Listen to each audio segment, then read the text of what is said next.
দ্রুত যোগ্য চাকরিহারাদের নিয়োগের দাবিতে বারাসাতে শিক্ষা ভবনের সামনে বিক্ষোভ দেখালো এসএফআই এর কর্মী সমর্থকেরা। তৃণমূলের দুর্নীতির দায়ে চাকরি গেল শিক্ষকদের, কি হবে স্কুলগুলোর ছাত্রছাত্রীদের, এই অভিযোগ তুলে আজ উত্তর চব্বিশ পরগনা জেলায় বারাসাতে জেলা শিক্ষা ভবনের সামনে বিক্ষোভ দেখালো এসএফআই এর কর্মী সমর্থকেরা। এসএফআই এর আজকের এই কর্মসূচিতে কোনো রকম আপত্তিকর ঘটনা না ঘটে তার জন্য বারাসাত পুলিশ জেলার পক্ষ থেকে মোতায়েন করা হয়েছিল বিশাল পুলিশ ফোর্স। আজ দুপুর 3:30 নাগাদে সেই ছবি তুলে ধরলাম আমাদের ক্যামেরায়।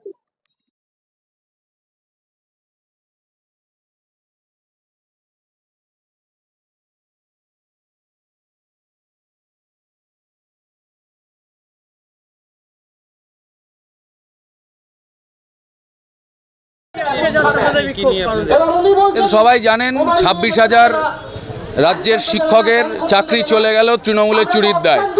আমাদের জেলায় আমরা যতদূর খবর সংগ্রহ করেছি, সার্ভে করেছি জেলা জুড়ে স্কুলগুলোতে গিয়ে, প্রায় 2600 শিক্ষক শিক্ষিকা এবং শিক্ষাকর্মী তাদের চাকরি চলে গেছে।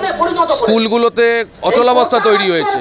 এরকম অনেক স্কুল আছে যে স্কুলে নির্দিষ্ট কোনো সাবজেক্টের আর কোনো শিক্ষক রইলেন না। এমন স্কুল আছে যেখানে ঘন্টা বাজানোর লোক থাকলো না, মিড ডে মিল দেওয়ার লোক থাকলো না। এই স্কুলগুলোর কি হবে? ছাত্রছাত্রীদের কি হবে? তাদের পড়াশোনার কি হবে?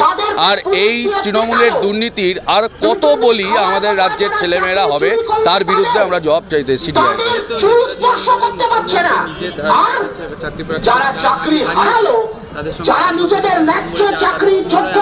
তাদের সাথে কথা বলেছে নাকি রাজ্য জুড়ে যত রাজ্যের তৃণমূলের নেতা ওই ওয়েব কুপাকুপি নানা রকমের তাদের লোকেরা গিয়ে আমরা অযোগ্য, আমরা যোগ্য, মুখে অযোগ্যই আসে, আমরা যোগ্য ব্যাচ পড়ে বসেছিল। আমি তো বুঝলাম না ওনাকে একটা আমরা যোগ্য ব্যাচ কেন দেওয়া হলো না মুখ্যমন্ত্রীকে। তৃণমূলের শিক্ষক নেতারাও জানেন যে উনি একমাত্র অযোগ্য, কিন্তু ওখানে উনি বললেন যে ভলেন্টিয়ারি চাকরি করতে যান, আমরা চুরি করেছি আমরা বুঝে নেব, আপনাদের চাকরির দায়িত্ব আমরা নিচ্ছি। কী দায়িত্ব নেবেন? ভলেন্টিয়ারি শিক্ষক যদি করতে হয়, আমাদের রাজ্যের ছেলেমেয়েরা কি কোথাও ভলেন্টিয়ারি সার্ভিস দেয় না? কোভিডের সময় ভলেন্টিয়ারি সার্ভিস দেয়নি?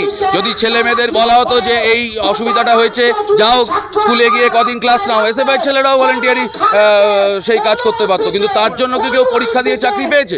রাজ্যের দুর্নীতি, তৃণমূল নেতাদের টাকা মারার, টাকা খাওয়ার সেই দায় উনি চাপিয়ে দিচ্ছেন ছেলেমেয়েদের উপর এবং তাদের শিক্ষক শিক্ষিকাদের উপর। এটা হতে পারে না। আকাশ কর, এসএফআই উত্তর চব্বিশ পরগনা জেলা।